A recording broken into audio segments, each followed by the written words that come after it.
부산의 언약의 교회에서는 요한복음 1장 29절 이 메시지, 이 예수님의 말씀을 대언하는데, 이 예수님의 프레칭, 설교하는 메시지를 전한 이사야에게 요한복음 1장 29절을 받도록 했습니다. 이튿날 요한이 예수께서 자기에게 나아오심을 보고 이르되, 보라, 세상 죄를 지고 가는 하나님의 어린 양. 지금 오늘 세례 요한에 대한 얘기입니다. 세례 요한의 증언에 대해서 한번 살펴보려고 하는데요. 세례 요한이라는 사람은 구약의 마지막 인물입니다. 구약의 마지막 인물이면서 신약의 가교 역할을 하는 사람, 신약의 첫 발을 디딘 사람이 세례 요한인데, 구약의 마지막 예언자로서 신약의 첫 발을 디딘 자로서 세례 요한의 역할은 무엇인가? 세례 요한은 하나님 앞에 나시린입니다. 구별된 자입니다. 그의 아버지 사가랴와 어머니 엘리사벳은 아론의 제사장 지파로서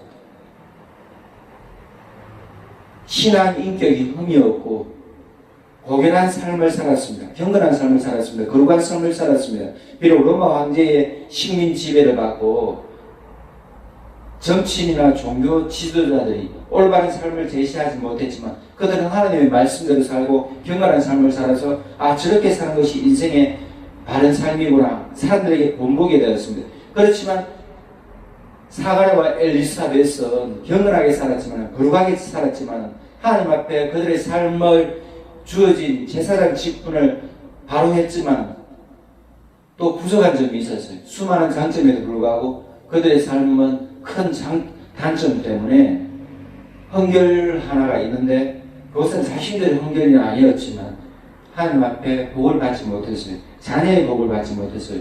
그래서 이제 우리 인생은 이렇게 살다가 나이가 들었으니 경건한 삶을 우리는 마감하면서 천국의 삶, 이 땅의 삶은 끝나고 영생 천국의 삶에서 하나님께 영광 돌려야 되겠다 이렇게 생각하고 있을 때 사가랴, 제사장 사가랴가 하나님 앞에 경건하게 예배를 인도할 때, 제사를 인도할 때, 제사를 집전할 때 제사 차례가 잘 안 와요. 수많은 제사장이 있는데 제사장들이 하나님 앞에 제사를 집전하는 그 순서가 잘 안 와요. 숫자가 엄청 많기 때문에. 그런데 제비를 뽑았을 때에 제사 집전하는 사람은 사가랴가 됐습니다. 그래서 제사를 드리면서 하나님 앞에 백성들을 대신해서 백성들의 죄를 용서해달라고 축복해달라고 하나님께 제사를 드리면서 정성을 드리고 있는데 밖에 백성들은 그때 기도하고 있어요. 마음을 모으고 있어요. 제사장 거룩한 곳에 하나님 앞에 제사장밖에 나가지 못합니다. 백성들은 성전에 떨어 있고 제사장은 하나님 앞에 성소로 나가는데 지성소는 대제사장이 1년에 한 번밖에 들어가지 못하고 성소에서 제사장 사가랴가 백성들을 대신해서 기도하고 하나님께 예배를 드리고 있는데 제사를 드리고 있는데 천사가 나타났어요. 가브리엘 천사가 나타나가지고 자녀가 생긴다고 그래요. 그러니까 웃었어요. 아니 내가 이 나이에 무슨 자녀가 생기냐, 생식하지 못하는데 자손을 더 이상 낳지 못한다는데 그때부터 범죄가 되고 결국은 천사의 계시대로 천사의 뜻대로 하나님의 뜻이죠. 하나님의 뜻대로 천사의 메시지대로 사가랴가 늙어 자식을 못 볼 줄 아는데 자식을 봅니다. 그 아이가 요한이 원래는 부모님의 이름대로 이름을 짓는데 요한이라 했어요. 하나님의 사랑받는 자라는 요한이라고 했어요. 그래서 요한이라고 하니까 벙어리가 힘들어서 입이 풀리고 사가랴가 찬양하고 엘리사벳이 찬양하고 이 하나님을 찬양하는 그 찬미가 누가복음이 나오는데 이렇게 사가랴와 엘리사벳이 어린 요한을 기르는데 나이가 많아서 돌아가시고 하늘나라 가고 그 어린 아이 가난아기 요한이 자라면서 하나님 앞에 거룩하게 나시린으로 살아가고 있습니다. 그래서 세례 요한이 장성하여서 30쯤에 장성하여서는 유대 광야로 나갔을 때에 낙타 털옷을 입고 낙타의 털옷을 입고 먹기는 석청 로얄 젤리를 먹고 메뚜기를 잡아먹고 이렇게 사회와 격리된 삶을 살았어요. 세상과 단절된 삶을 살았습니다. SNF라 해가지고 경건주의를 세속을 멀리하고 경건을 추구하는 이 SNF파에 몸담으면서 세례요한이 경건하게 살고 있는데 하나님 앞에 주야로 기도하면서 찬양하면서 구약 성경을 묵상하면서 하나님 앞에 자기의 삶을 성이라고 드리고 있을 때에 하나님의 뜻에 따라서 유대 광야로 나가서 유대인들에게 메시지를 전합니다. 회개의 메시지. 이 대한민국에도 지금 세례요한의 회개의 메시지가 필요합니다. 코로나 바이러스 때문에 대한민국만 아니라 지구촌 200여 개의 나라가 경제가 마비되고 가족들끼리도 친하게 지내기 어렵고 친구와 만나서 밥 먹기가 어렵고 왜냐하면 바이러스가 전파되면서 전염병이 퍼지니까 이때에 지구촌의 70억의 인구는 이 대한민국 6만의 교회는 대한민국의 5천만, 북한의 2,500만, 그러니까 대한민국의 7,500만, 한반도의 7,500만 우리 사람들은 하나님 앞에 회개하는 삶을 살아야 돼요. 왜? 회개하라 천국이 가까웠다고 세례요한은 회개의 메시지를 전했습니다. 우리 삶을 돌아봐야 돼요. 거울에 우리 자신을 비춰보듯이 깨끗한 옷을 입듯이 아침에 일어나서 욕부터 하는 것이 아니고 마음을 다잡고 오늘 어떻게 살아갈까 새로운 삶을 다짐하듯이 밤에 집에 돌아와서 일기장을 글을 적으면서 일기를 적으면서 하루의 잘못된 삶을 돌아보듯이 이렇게 우리 인생을 반성해야 된다 이 말입니다. 악한 것만 추구하고 좋은 것만 추구하고 정욕만 추구하고 내 뜻대로만 살아가고 이런 것을 돌이켜봐야 돼요. 왜? 전염병으로 우리 삶이 멈추거든. 전진기어를 넣고 앞으로 나가는 인생이 아니라 중립에서 파킹하고 잠시 우리 인생을 파킹에 주차해야 돼요. 중립에 우리 인생에 중립기어를 넣고 우리 인생을 돌아봐야 돼요. 멈춰야 돼요. 그러면서 뒤의 삶을 우리가 어떤 길을 추구해야 하고 어디로 목적지를 가는지 되돌아봐야 돼요. 그래서 세례요한은 회개의 메시지를 전했습니다. 반성해라. 되도록 해라. 왜? 유대인들은 형식주의에 빠져 있어요. 종교인들도 형식주의에 빠져 있고 정치인들은 자기 사리사욕 탐욕만 추구하기에 바쁘고 인생에 비전이 없어요. 로마 황제 물리친다고 정치적으로 열심히 나만다고 로마 황제 물리친다고 아니 총칼이 있어야 로마 황제를 물리치고 로마 군인을 물리치죠. 그리고 유대인들의 삶에 척박해요. 살아가는 것이 직장에 취업이 안 되고 의료보험이 안 돼서 병원에 가려고 해도 치료받을 돈도 없고 가족을 부양하려니 굉장히 힘든 거예요. 인생살이가 말 그대로 죽지 못해 살아가는 연명하는 인생입니다. 생활해야 되는데 활기찬 삶을 살아야 되는데 생생하게 활기차게 이게 생활인데 살아가는 삶이 아니라 살림이 돼야 되는데 자꾸 죽임이 되고 생활이 돼야 되는데 연명하는 것처럼 구차한 삶을 살아가고 척박한 삶을 살아가고 이럴 때 인생은 자꾸 자기의 방법을 자기의 탐욕을 자기의 뜻을 따를 때 세례요한이 하나님 뜻이 무엇인가 반성하라 돌이키라 이렇게 메시지를 전했어요. 그 많은 사람들이 가서 회개에 잘못했다고 세례를 받고 침례를 받고 요단강가에서 이럴 때에 세례요한은 예수님이 자기 앞에 나올 때에 예수님에게 세례를 베풀었어요. 예수님, 제가 예수님께 세례를 받아야 됩니다.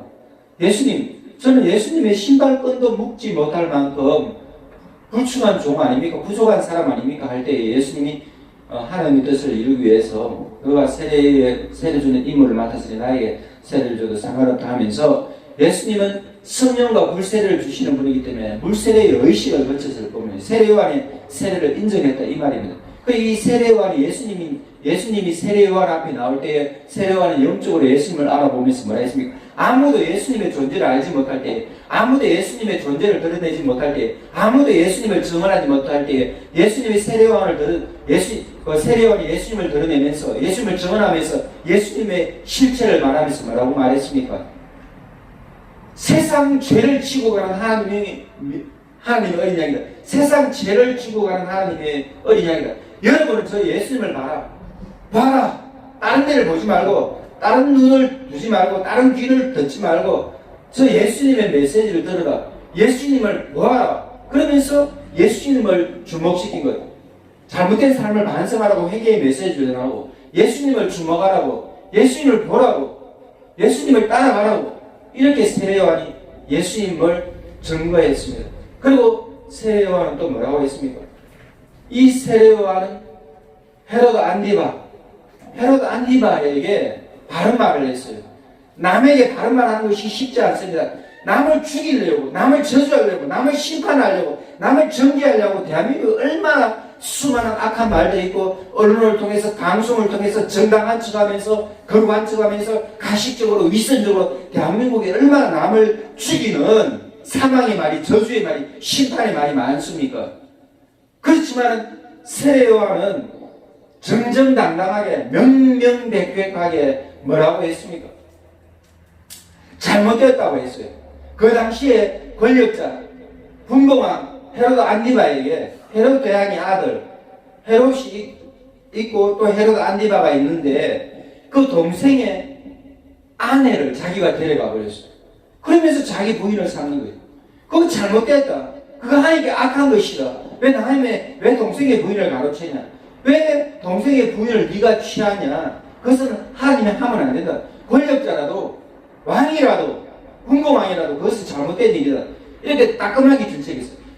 명백하게 정당하게 정의를 위해서 하나님을 위해서 그 사람을 위해서 그 사람 가슴이나 아픈 말인지는 몰라도 따끔한 충고를 했어요. 가시같이 찔리는 말인지 몰라도 칼처럼 창처럼 찌르는 말인지는 몰라도 잘못된 것을 잘못됐다고 정확하게 말하는 것, 이것이 정의입니다. 이것이 하나님의 메시지예요.